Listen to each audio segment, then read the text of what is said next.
बिस्मिल्लाहिर्रहमानिर्रहीम। Second year तमाम students अस्सलाम वालेकुम। बेटा आज हम स्टार्ट करने जा रहे हैं लेक्चर नंबर 12 सेकेंड ईयर के चैप्टर 11 का। Second year physics chapter number 11 का न्यूमेरिकल नंबर 12 चैप्टर। बेटा इससे पहले जो लेक्चर हमारा 11 हुआ था उसमें न्यूमेरिकल करवाया था आपको लास्ट 9, पर उसमें 7 और 8 रह गया था, तो आज पहले 8 करेंगे, फिर 7 और फिर 9। न्यूमेरिकल नंबर 8 और फिर 7 जरा समझने की बात है, जरा गौर से सुनिएगा। लेंथ में चेंज 3 बातों पर डिपेंड करता है, अल्फा, एल आई, डेल्टा। अल्फा कांस्टेंट है जो आपको गिवन होगा हर मेटल के लिए, और जिस मेटल की बॉन्डिंग कम होगी उसका अल्फा ज्यादा होगा, यानी ज्यादा एक्सपेंड करेगा। L I initial length means initial temperature पर है, और डेल्टी टेम्परेचर में चेंज। जितना टेम्परेचर बढ़ाएंगे उतना लेंथ में इजाफा होगा। इस तरह से वॉल्यूम में इजाफा भी 3 बातों पर डिपेंड करता है, बीटा, वी आई और डेल्टी पर। वी आई इनिशियल वॉल्यूम है, बीटा कांस्टेंट है जो 3 अल्फा होता है, और डेल्टी चेंज ऑफ टेम्परेचर। तो स्टार्ट करते हैं बेटे न्यूमेरिकल नंबर 8। अ मीटर बार, अ मीटर माने 1 metre of steel is correct at 0 and another at -2.5। यानी आपके पास 2 स्टील के रॉड हैं, मैं इनको नाम दे रहा हूं 1 और 2, और दोनों करेक्ट हैं यानी इक्वल हैं, बराबर है। अब मीटर माने 1 मीटर का, वो करेक्ट है एक और के साथ, बस फर्क ये है कि टेम्परेचर एक का 0 है और एक का -2.5। अब चाहे रॉड 1 को आप कह दीजिए 0 डिग्री और रॉड 2 को -2.5, या आपकी मर्जी है कि रॉड 2 को 0 कह दें और रॉड 1 को -2.5 कह दें। अब बताइए दोनों के दोनों रॉड गर्म होने से पहले 1-1 मीटर के हैं।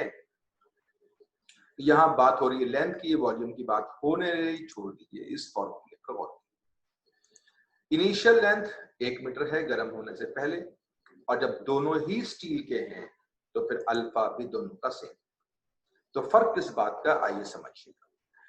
इनिशियल टेम्परेचर एक का 0 है और एक का -2.5। What will be the difference between their length at 30? यानी गर्म करना है इसको भी 0 से 30, और गर्म करना है इसको भी -2.5 से 30। अब बताना है कि इनकी लंबाई में फर्क क्या आएगा। देखिए जब आप गर्म करेंगे तो गर्म करने से एक्सपेंड ये भी करेगा और एक्सपेंड ये भी करेगा, पर क्या होगा आप खुद देखना भी गर्म होने पर क्या होगा।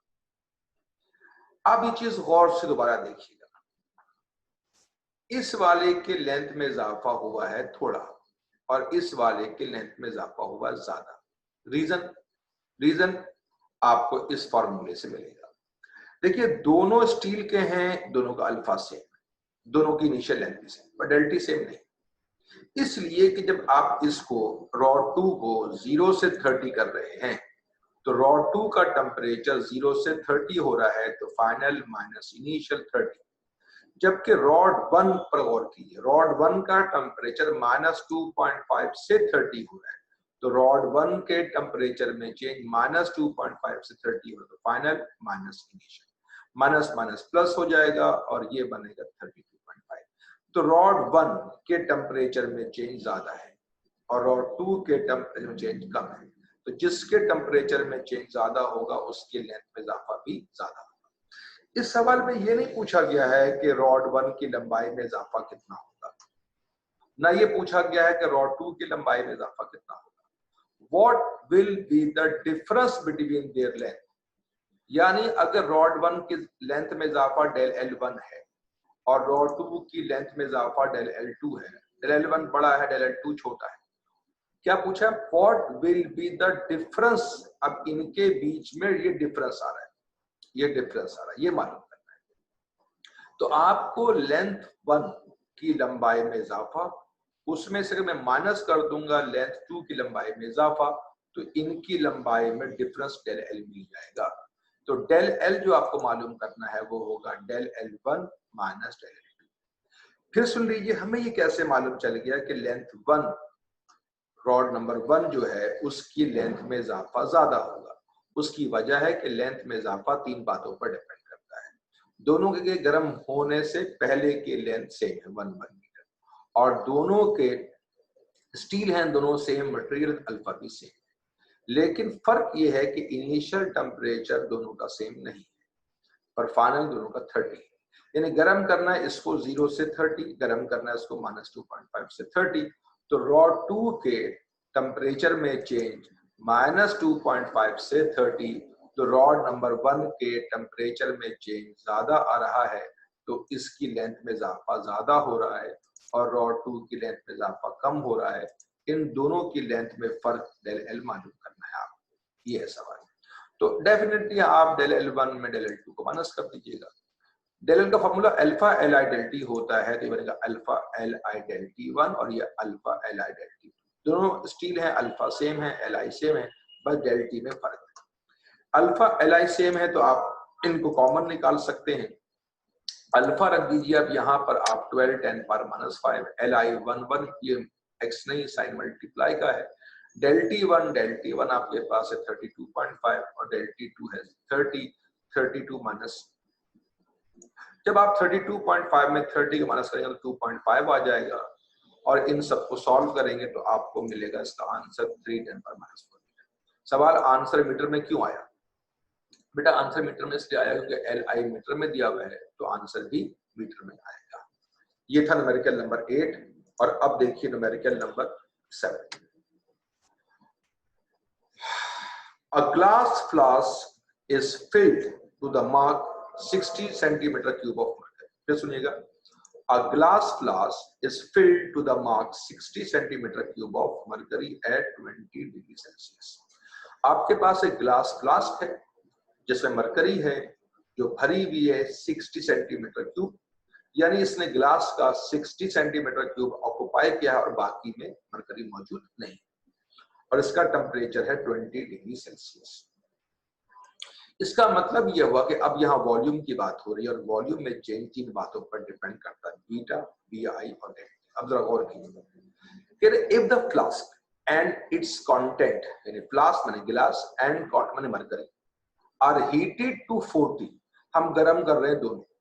जब आप गर्म करेंगे दोनों को तो एक्सपेंशन गिलास में भी आएगा, मरकरी में भी आएगा, पर क्या होगा अभी आप खुद देखिए। जब आप गर्म करेंगे तो ये चीज देखिएगा आप गौर से कि गर्म होने पर गिलास फैल गया, मरकरी फैल गई, पर गौर करें इसका जो लेवल था, मैं आपको समझाने के लिए इसको अलग कर रहा हूं ताकि आप समझ सकें।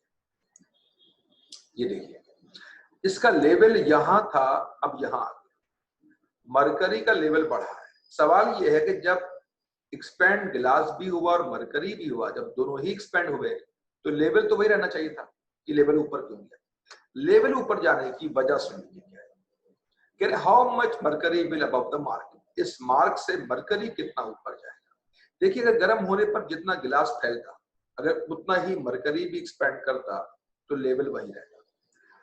मरकरी ज्यादा एक्सपेंड करेगा, रीजन ये है कि मरकरी का बीटा ज्यादा है 182 माइक्रो, जब गिलास का जो अल्फा है वो 9 माइक्रो। अगर अल्फा 9 माइक्रो है तो गिलास का बीटा होगा 27 माइक्रो, 3 से मल्टीप्लाई कर देगा। इसका मतलब ये निकला कि बीटा कम है, और आपको पता है कि वॉल्यूम में चेंज 3 बातों पर डिपेंड करता है, इनिशियल वॉल्यूम, डेल्टी और बीटा। लिहाजा गर्म दोनों को किया है 20 से 40, डेल्टी से। इनिशियल वॉल्यूम डेफिनेटली गिलास का हिस्सा जो ऑक्युपाई किया मरकरी ने वो 60 है, तो इनिशियल वॉल्यूम तो गिलास का भी 60, मरकरी का भी 60 है। जो ऑक्युपाई हुआ है ये हिस्सा तो ऑक्युपाई नहीं हुआ है गिलास का, तो ये हमारी कंसर्न ही नहीं है, कंसर्न खाली इस वाले पार्ट से है। इसका मतलब ये हुआ कि आपको ये बताना है कि how much mercury will above the mark. तो आप पहले ये निकालेंगे कि मरकरी कितना एक्सपेंड हुआ, गिलास कितना एक्सपेंड हुआ। अगर दोनों एक जैसे एक्सपेंड होते तो फिर माइनस करने पर 0 आता। डेल वी का मतलब है कि कितना वॉल्यूम मरकरी ऊपर चला गया। तो मरकरी के ऊपर जाने का ताल्लुक 2 बातों से, एक मरकरी फैल कितना गया है और दूसरा गिलास कितना फैल है। अगर गिलास, मैंने मरकरी में से गिलास को माइनस किया इसलिए कि मरकरी ज्यादा एक्सपेंड करेगा और गिलास कम एक्सपेंड करेगा, तो बड़े में छोटे को निकाल दिया। अच्छा अगर फर्स्ट कीजिए दोनों एक जैसा एक्सपेंड करते हैं तो जितना ये आता उतना ये आता, तो फिर आंसर 0 आता, तो हम कहते हैं वॉल्यूम लेवल में कोई चेंज नहीं आएगा, लेवल वही रहेगा। अगर फर्स्ट कीजिए गिलास ज्यादा एक्सपेंड करता है और मरकरी कम एक्सपेंड, तो माइनस माइनस में इसके लेवल नीचे जाएगा। तो इसके लेवल के ऊपर या नीचे आने का ताल्लुक दो बातों से, एक मरकरी फैल कितना रहा, दूसरा गिलास कितना फैला। और डेफिनेटली आपको पता है कि थर्मामीटर जो हम इस्तेमाल करते हैं वो मरकरी हम एक गिलास में ही रखते हैं, ये कैपिलरी ट्यूब एक गिलास है जिसमें हम रखते हैं उसको।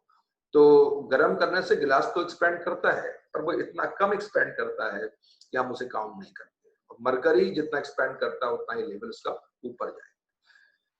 इसका मतलब इनिशियल वॉल्यूम 60 है और टेम्परेचर में चेंज 20 से 40, तो फाइनल माइनस इनिशियल 20। तो गिलास और मरकरी दोनों का इनिशियल वॉल्यूम सेम है, डेल्टी सेम है, बस बीटा सेम नहीं है। गिलास का बीटा तो नहीं मालूम है, पर अल्फा मालूम है, और मरकरी का आपको बीटा मालूम है। अब बताइए वॉल्यूम में चेंज को निकालने का फॉर्मूला क्या है? वॉल्यूम में चेंज का फॉर्मूला है beta V I del T mercury, और ये गिलास है तो beta V I del T गिलास।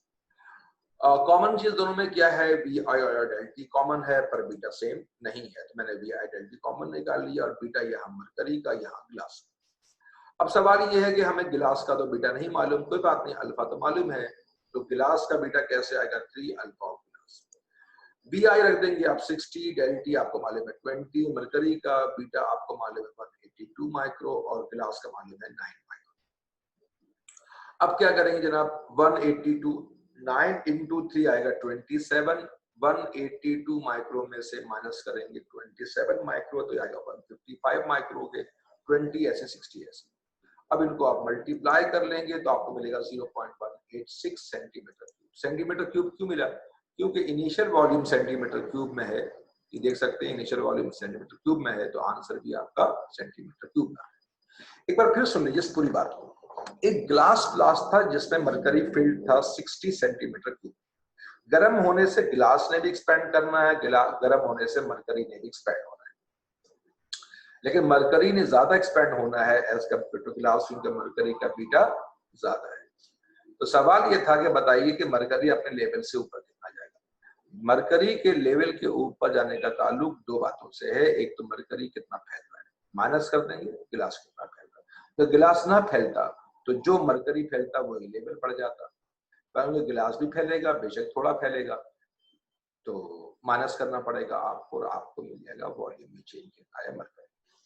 न्यूमेरिकल 8 हमने किया और 7। अगर आप 8 और 7 को देखें तो वहां लेंथ का मामला था, यहाँ वॉल्यूम का मामला है। वहां फर्क डेल्टी का था, यहाँ फर्क बीटा का है। वहां भी आपको डिफरेंस मालूम करना था, यहाँ भी आपको डिफरेंस ही मालूम। बेटा ये सारे वो न्यूमेरिकल थे जो एग्जाम में आए हैं, सिर्फ न्यूमेरिकल 1 और 2 वो न्यूमेरिकल थे जो किताब में मौजूद थे, बाकी सब में जो मैंने आपको करवाए हैं 9 तक वो सब पेपर में आए। अब एक सवाल मैं आपको और बताने जा रहा हूँ न्यूमेरिकल, और ये बहुत ही इंटरेस्टिंग न्यूमेरिकल है, ये आपको नोट्स में नहीं मिलेगा, ना ये सवाल किताब में दिया हुआ है और ना ही कभी एग्जाम में आया है, पर ये बिल्कुल सवाल आ सकता है। नंबर 10 न्यूमेरिकल, यानी ये सवाल आपको सवाल नोट्स में नहीं मिलेगा, तो आपको लिखना भी पड़ेगा, और ये बहुत इंटरेस्टिंग सवाल है, समझिएगा इस सवाल को अच्छी तरह से। और इसके साथ ही हमारा न्यूमेरिकल आज मुकम्मल होगा। सवाल ये है, the difference between the length of 2 rod A and B is 60। हमारे पास 2 रॉड हैं और उन 2 रॉड की लंबाई में फर्क 60 का है, यानी एक दूसरे से बड़ा है 60 सेंटीमीटर। एट ऑल टेम्परेचर, यानी आप कितना भी गर्म कर लें उनका फर्क 60 ही रहेगा। Find the original length at 0, मालूम करना है कि उनकी लेंथ कितनी है 0 डिग्री पर, जबकि अल्फा दे रखा है आपको गिलास का भी और ए का भी और बी का। हमें नहीं पता कि ये जो रॉड ए है वो किस मटेरियल का है, रॉड बी किस मटेरियल का है, बस एक बात पता है कि ए का जो अल्फा है वो कम है और बी का अल्फा ज्यादा है। अब यहाँ मैं एक बात समझा दूं कि मैंने किस बुनियाद पर कह दिया कि ए की लंबाई ज्यादा है और बी की लंबाई कम है। इसकी रीजन क्या है आइए सुनिए। देखिए लेंथ में चेंज 3 बातों पर डिपेंड करता है, अल्फा, एल आई और डेल्टा। आप जब गर्म करेंगे दोनों को, यहाँ लिखा हुआ एट ऑल टेम्परेचर, जितना भी गर्म कर ले दोनों को, जब दोनों को गर्म करेंगे तो जो इजाफा टेम्परेचर इसमें आ रहा है वो इसमें आ रहा है, उनको दोनों को आप गर्म कर रहे हैं एक साथ डेल्टी से। पर क्योंकि उनकी लेंथ सेम नहीं है, उनकी लेंथ का फर्क 60 है, तो एक 60 सेंटीमीटर छोटा है और एक बड़ा है। सवाल सिर्फ इतना सा है कि आप कहोगे सर आपके दिमाग में कैसे आया कि ए वाला बड़ा और बी छोटा है? उसकी रीजन बहुत सिंपल सी है। देखिए वो कह रहे हैं कि आप गर्म करने पर उनका फर्क हमेशा 60 रहेगा। गर्म करने पर उनका फर्क हमेशा 60 उस वक्त रह सकता है जब जितना ये एक्सपेंड करे उतना ये भी एक्सपेंड करे, तभी हो सकता है।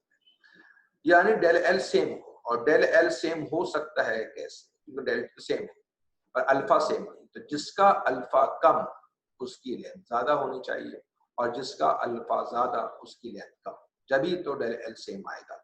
तो डेल एल ए और बी के सेम होने के लिए जरूरी है कि दोनों के डेल एल सेम होने के लिए जरूरी है कि जिसका अल्फा कम उसकी लेंथ ज्यादा, क्योंकि एक का अल्फा कम था तो हमने लेंथ को माना ज्यादा और बी का अल्फा था ज्यादा तो लेंथ माना कम। दोबारा देखिए, जब ए का अल्फा 18 माइक्रो है, बी का अल्फा 27 माइक्रो, आप गर्म करें। अब गौर से इसको देखिएगा, जब मैं गर्म कर रहा हूं तो देखिए दोनों को एक्सपेंशन आ रही है, पर फिर दोबारा देखिएगा दोनों में एक्सपेंशन तो आ रही है पर जितनी एक्सपेंशन इसमें आ रही है उतनी इसमें आ रही है, इनका फर्क बार 60 है।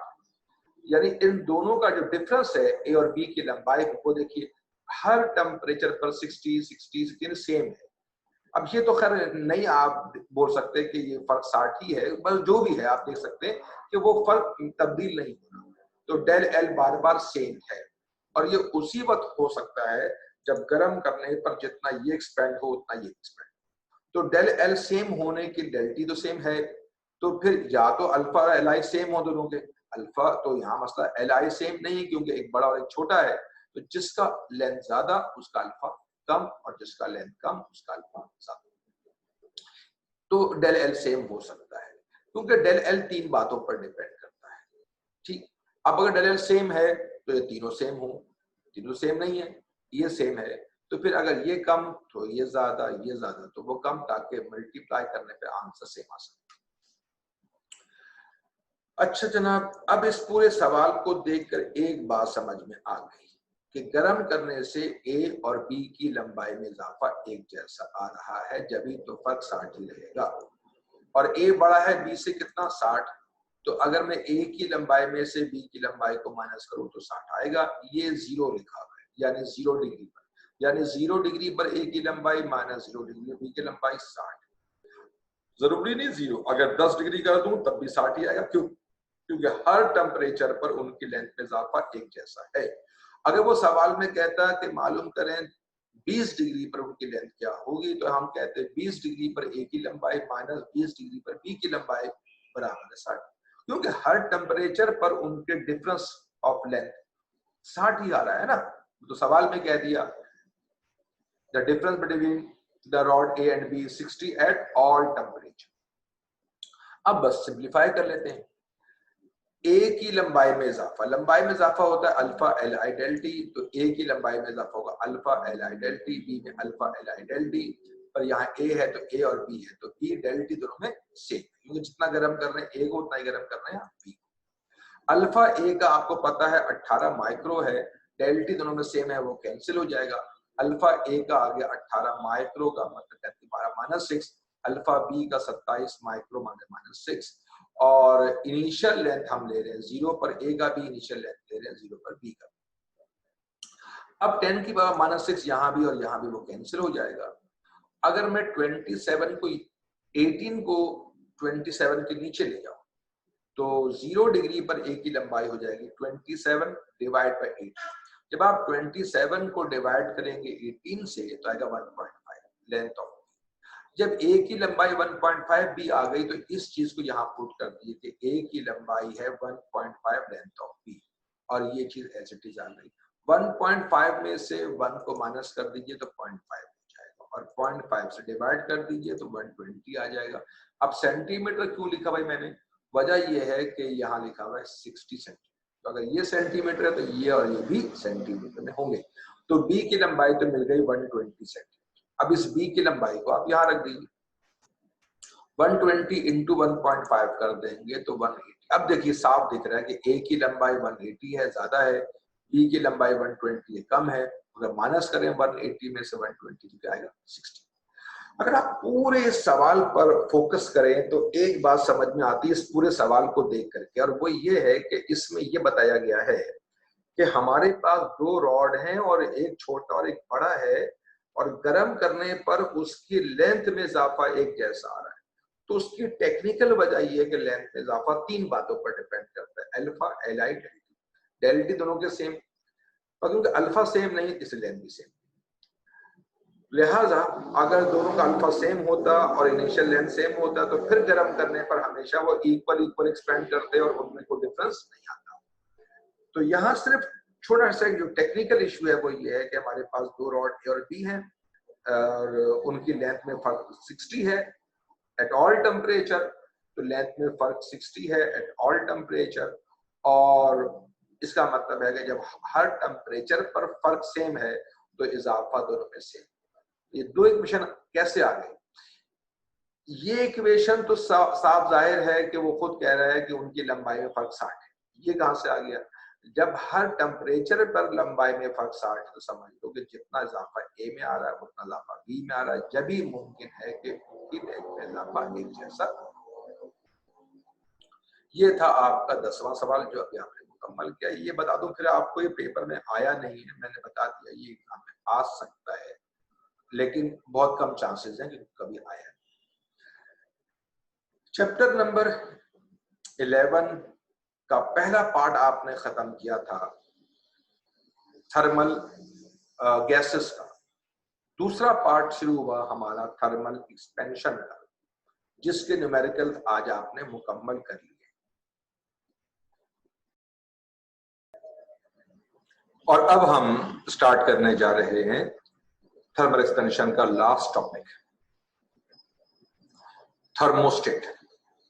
थर्मो लफ्ज निकला थर्म से और स्टेट के माने स्टेबल, यानी जिसमें हीट को स्टेबल किया जाए। जैसे आपके स्त्री में यहां देखिए नंबरिंग है, आप जहां पर भी सेट कर देंगे वो उतना ही गर्म होगा, यानी 6 पर बहुत गर्म होगा, 5 पर उससे कम, 4 पे और कम गर्म। जैसे आपका फैब्रिक होगा उसके लिहाज से आप टेम्परेचर को मेंटेन करें।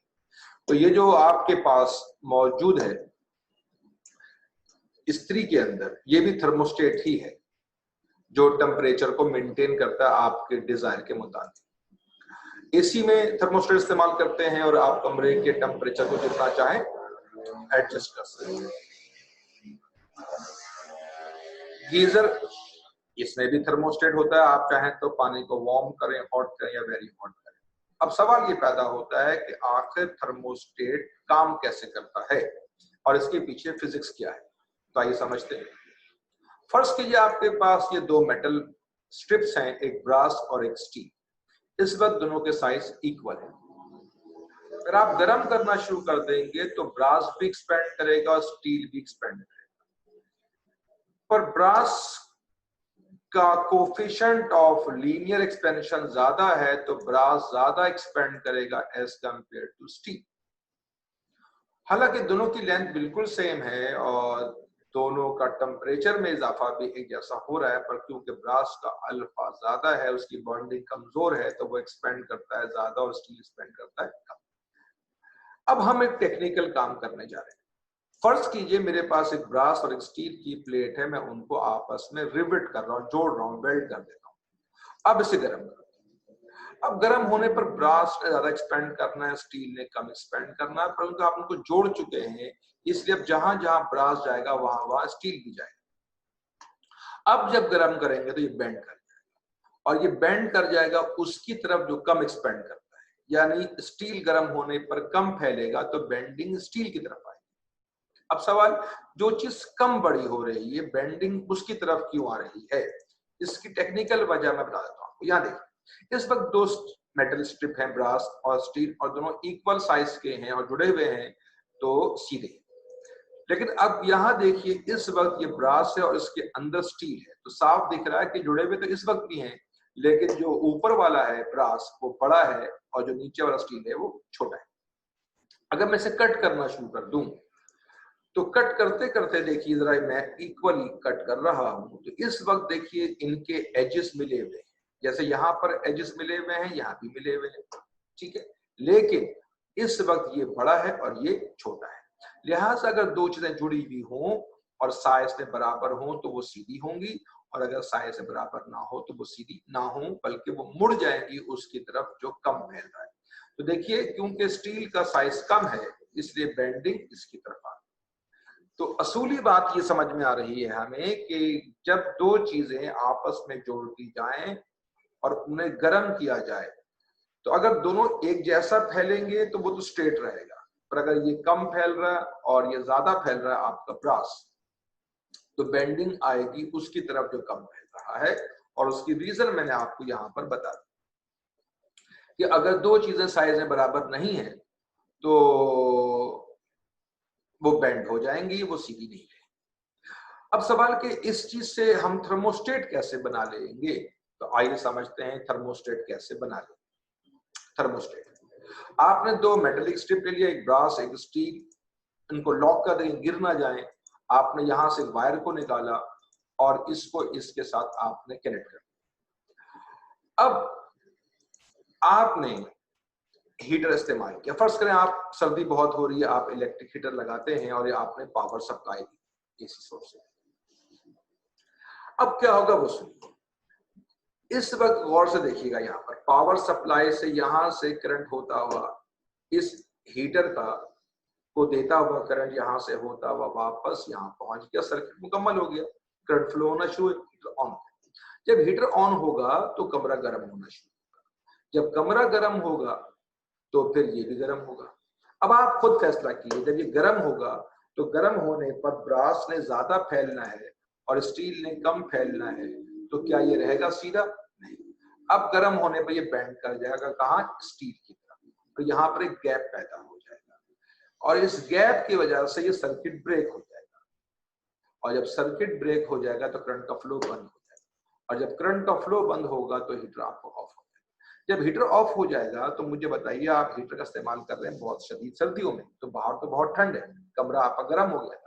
अब आहिस्ता आहिस्ता बाहर बहुत ठंडक है, तो आहिस्ता आहिस्ता कमरे की हीट निकलना शुरू हो जाएगी बाहर की तरफ, और आहिस्ता आहिस्ता कमरा आपका फिर से ठंडा होना शुरू।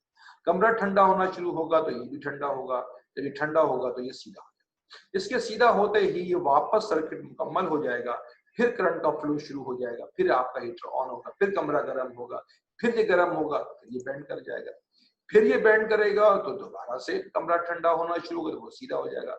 इस तरीके से होगा ये कि बार बार ये ऑन ऑफ होता रहेगा और टेम्परेचर एक लिमिट से तब्दील नहीं हो पाएगा। तो ये बन गया आपका यहाँ पे एक किस्म का स्विच, थर्मल स्विच, और जिस वजह से आप टेम्परेचर को एक खास स्टेट पर रोक पाएंगे, and you make a thermostat.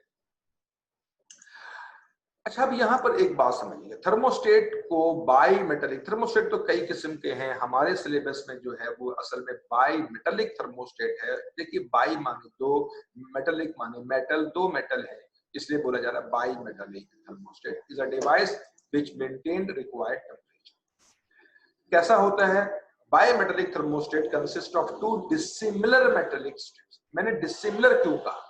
क्योंकि अगर दोनों स्टील के होते या दोनों ब्रास के होते या दोनों एल्यूमिनियम के होते, ये लाजमी नहीं कि आप स्टील और ब्रास ही ले लें, कोई से भी दो मेटल ले सकते हैं आप, पर वो डिफरेंट होने। अगर वो दोनों सेम होंगे तो वो एक जैसा एक्सपेंड करेंगे तो बेंड नहीं हो। बेंड तो इसलिए हो रहा है कि एक ज्यादा बड़ा हो रहा है, कम बड़ा हो रहा है, इसलिए बेंड हो रहा है।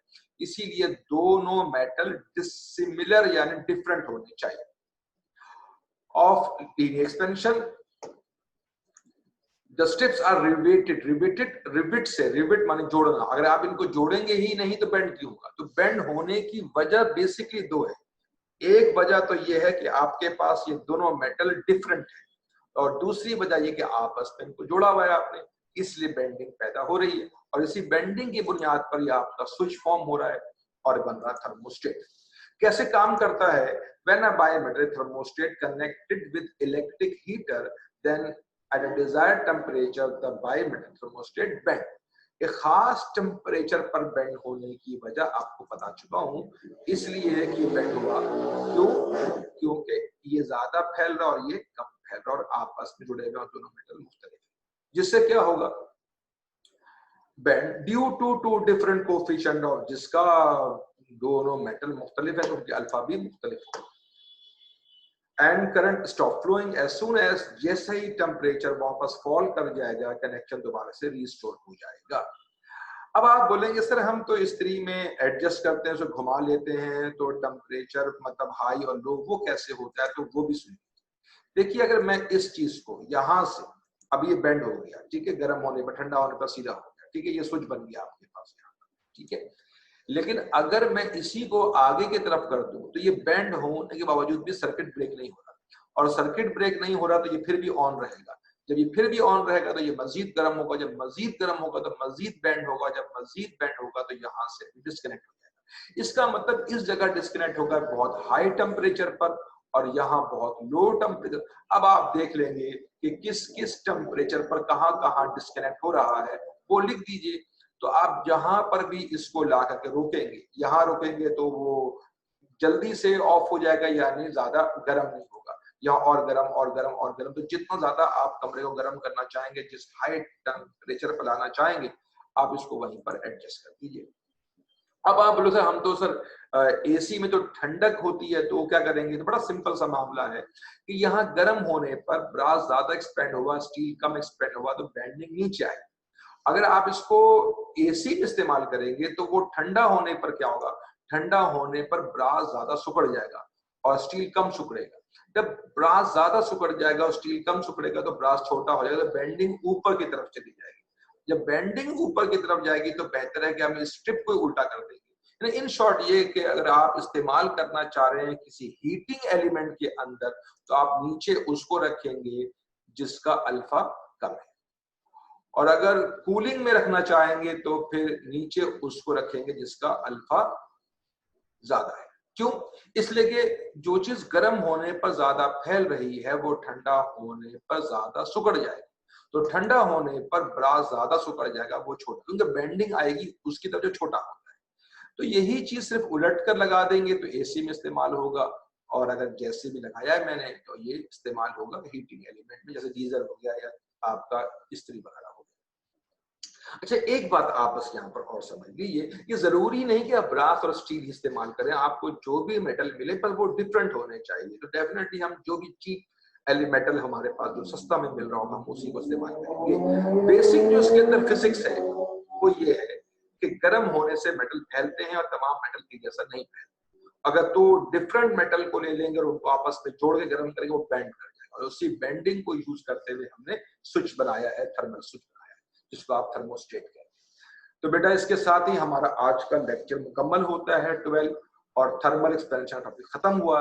अब इंशाल्लाह नेक्स्ट लेक्चर में मैं स्टार्ट करवाऊंगा मेन पार्ट, बहुत ही अहम पार्ट, और वो है थर्मोडायनामिक्स। आपको इस लेक्चर में कोई भी सवाल अगर आपको पूछना हो तो आप मेरे कमेंट्स में जाकर के सवाल दे सकते हैं, और आपको ये लेक्चर कैसा लगा उसके बारे में भी आप अपनी राय उसमें दे सकते हैं। थैंक यू बेटा, इंशाल्लाह अब मुलाकात होगी नेक्स्ट लेक्चर में। जब तक के लिए अल्लाह हाफिज।